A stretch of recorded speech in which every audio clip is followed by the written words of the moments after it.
दोस्तों, हाथ में ये होती है जीवन रेखा, ये होती है मस्तिष्क रेखा, ये होती है हृदय रेखा, यह होती है भाग्य रेखा और यह होती है सूर्य रेखा।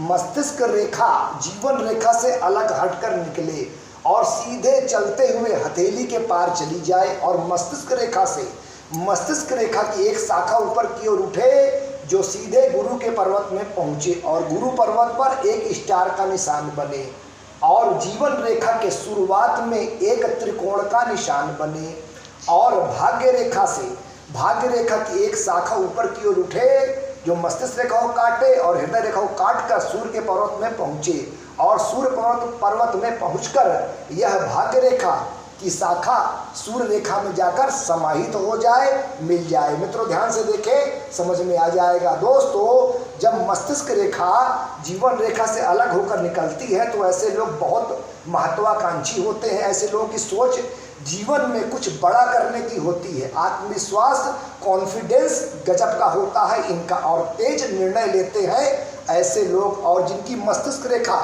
जीवन रेखा से अलग हटकर निकलती हो और मस्तिष्क रेखा की एक शाखा गुरु पर्वत में पहुंचती हो और साथ में गुरु पर्वत में स्टार का निशान भी बनता हो, तो ऐसी स्थिति में गुरु ग्रह बहुत मजबूत और बलवान हो जाता है। गुरु ग्रह का विशेष प्रभाव जातक के मस्तिष्क रेखा में आ जाता है, क्योंकि मस्तिष्क रेखा की एक शाखा गुरु पर्वत में पहुंच रही है, गुरु ग्रह से संबंध बना रही है। ऐसी स्थिति में जातक के ऊपर गुरु ग्रह का विशेष प्रभाव आ जाता है। जातक बहुत तेज दिमाग का होता है, तीव्र बुद्धि होती है, जातक विद्वान और ज्ञानवान होता है, पढ़ाई में जीनियस होता है, इंटेलिजेंट होता है।